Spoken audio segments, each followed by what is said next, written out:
This video is going to look at the concept of debugging. By debugging, we mean finding problems in our programming code, but more specifically, in this video, we're going to look at something called the debugger, which helps us to look at the values of the variables in our program and the point at which we are in our program when certain things occur.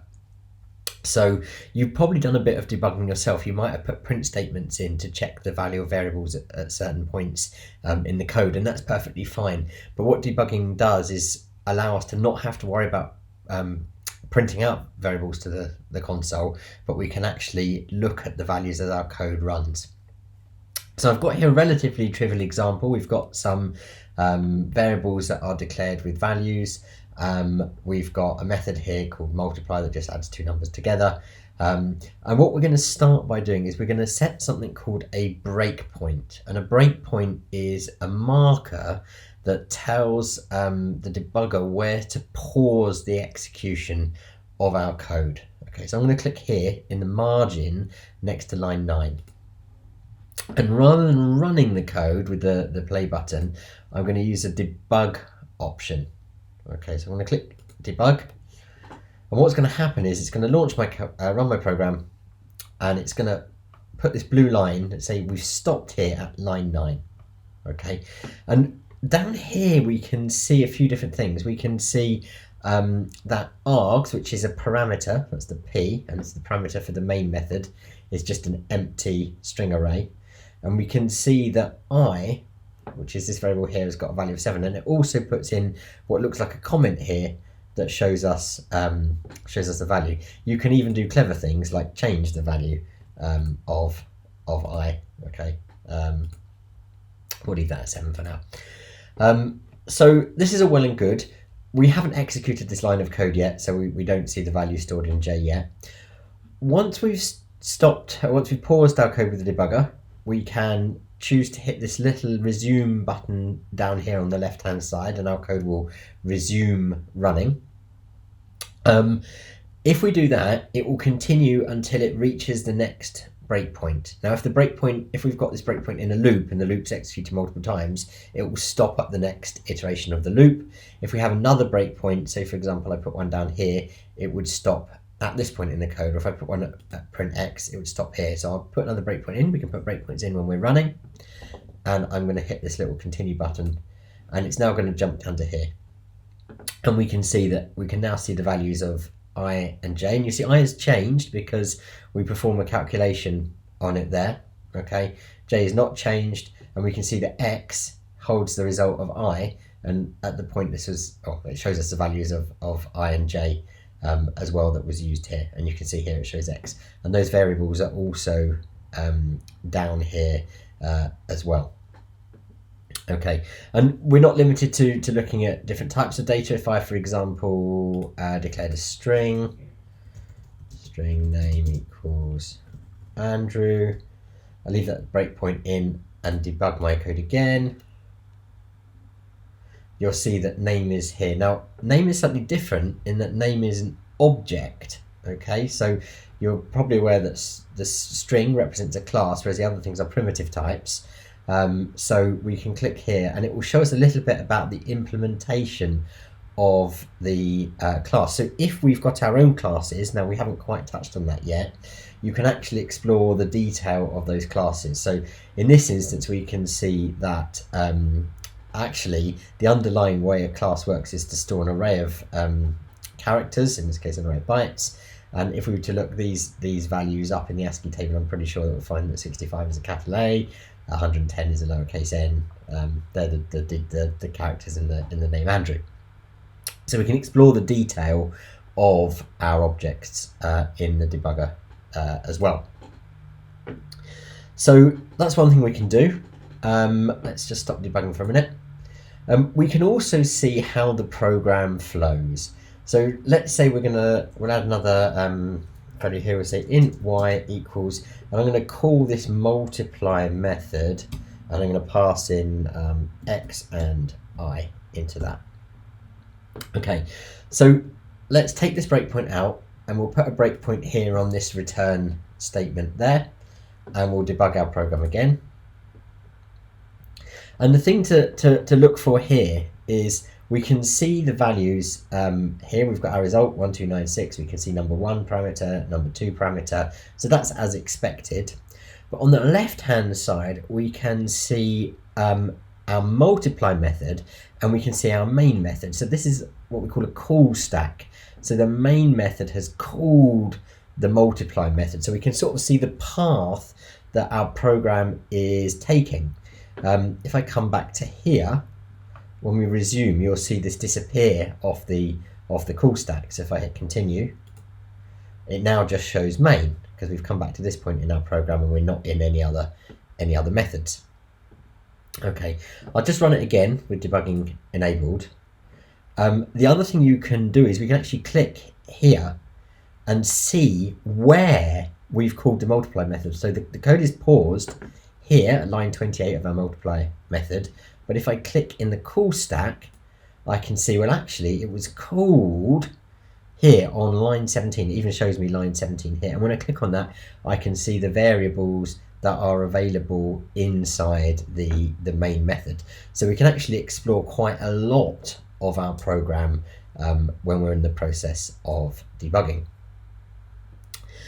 The other thing we can do is, rather than having to set breakpoints all the time, we can actually ask the debugger to move to the next statement in our program. So I'm going to turn off this breakpoint. I'm going to stop debugging. I'm going to go to the top. I'm going to put a breakpoint on the first line, and I'm going to debug it again. And you'll see the debugger's paused at this first line. Now we've got these buttons here. We've got step over, and step over moves us to the next line.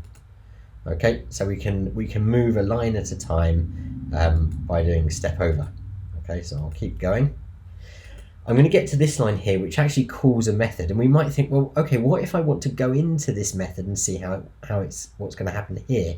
And we can do that with this step into button. So now I'm on multiply. If I press step into, the debugger is going to jump into here, and I can now see where I am.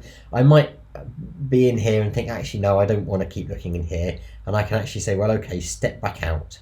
Okay, let's jump to result, because I've got I've stepped out, but I've got this debugger breakpoint set on return. So if I do that and continue, step out should have taken me back out. Let's just do that again. So let's go from here. Let's step over. Let's step into our multiply method and then step back out of it. Okay, so we stepped into, we now step back out of it, and we can continue stepping over our program. Obviously, eventually our program will terminate. You can see that's the end. And it will finish running. The other thing you can do is, when we're using the debugger, you can switch between the debugger and the console to see any output that you might like to. Okay, so that's the introduction to the debugger. What would be interesting to do is to use it to see how we might solve a problem in our program. So if we jump over here, I've got a little program here that has a problem. Okay, so I'll just talk you through what the program does. I'll start with this method here. We've got a method called remove person, and given a name and an array list of strings which can include a number of names, the idea is that it will remove all instances of that person from the list. Okay, I've got a list of names. We've got 2 Andrews, 2 Juleses, a Graham, a Helen, and a Ralph. Okay, I've just written a bit of code that's basically a shortcut from turning this array into an array list, because it's obviously much easier to remove things from an array list because we don't have to resize it. It will do that for us. Okay, we could have just created a names list and done names list.add Andrew, names list.add Andrew, names list.add Jules, and so on and so forth. This is just a shortcut to doing that.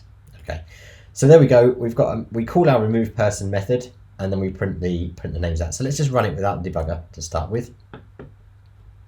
And there we go. It seems to be working. We started off with Jules in the list twice. We call remove Jules, and it's removed Jules. Okay, let's just change that. Let's try and remove Andrew from the list and run it again. Okay, here's our list, but Andrew is still in that list, so clearly something is wrong. Okay, now you may have spotted something that I've told you not to do, which is to remove things from a collection without using an iterator. And that maybe is something that would be avoided if we used an iterator. But let's just see if we can get to the result or the root of the problem by using the debugger.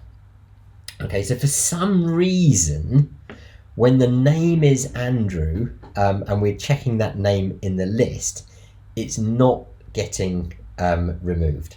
So I'm going to put a breakpoint here, and in fact, actually, let's start by putting a breakpoint here, and we'll see that this is getting called, and we'll see when it's getting called and why. Why is Andrew still staying in the list? So let's debug this.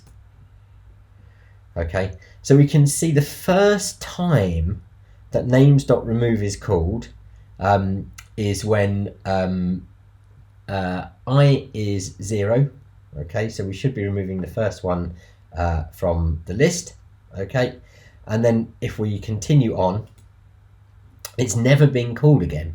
Okay, so the question is, why is it not removing the second Andrew from the list? You'd think, well, if we start off, there we go, there's our list, we've got Andrew, you'd think it'd remove the second one. So let's put the breakpoint here instead, and we know it works when I is 0, and we can see what's happening the next time round on the loop. Okay, so I'm going to hit debug. So here we go, in the first time round, here is the name we're trying to remove, here's the list of names. Okay, there we go, and I is 0. So we would expect it to remove Andrew from the list. Okay, and we know it does.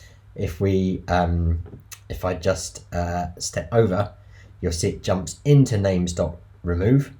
Okay, so it removes it. So the next thing I'm going to just hit continue, and it will take me back to this breakpoint in the list, and we can look at what happens the second time round.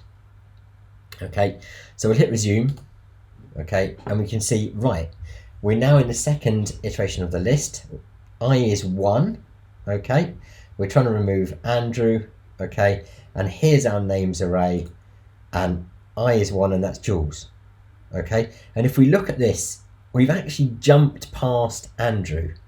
Okay, and essentially what's happened is, when we removed Andrew the first time, when we came round to the second iteration of the loop, I has moved up to 1.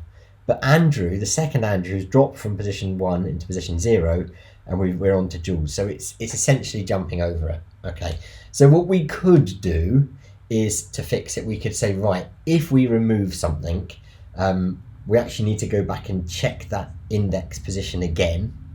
So we could fix that by saying, well, okay, I minus minus, put us back.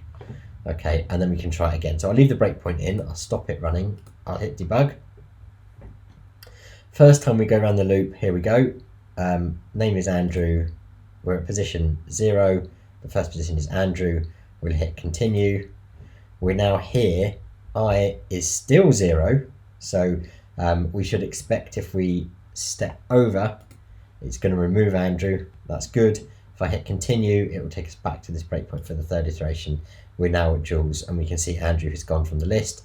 We can turn off the breakpoint, we can hit continue, and if we switch to the console, we can see our output there with Andrew, both instances of Andrew removed. I will just say, as I said again at the beginning, if you want to be removing things from a collection as you iterate through it, you should use an iterator and not this approach. But I thought it was a good example to show how debugging can be used. So that's a brief introduction to the debugger. I hope it's been useful.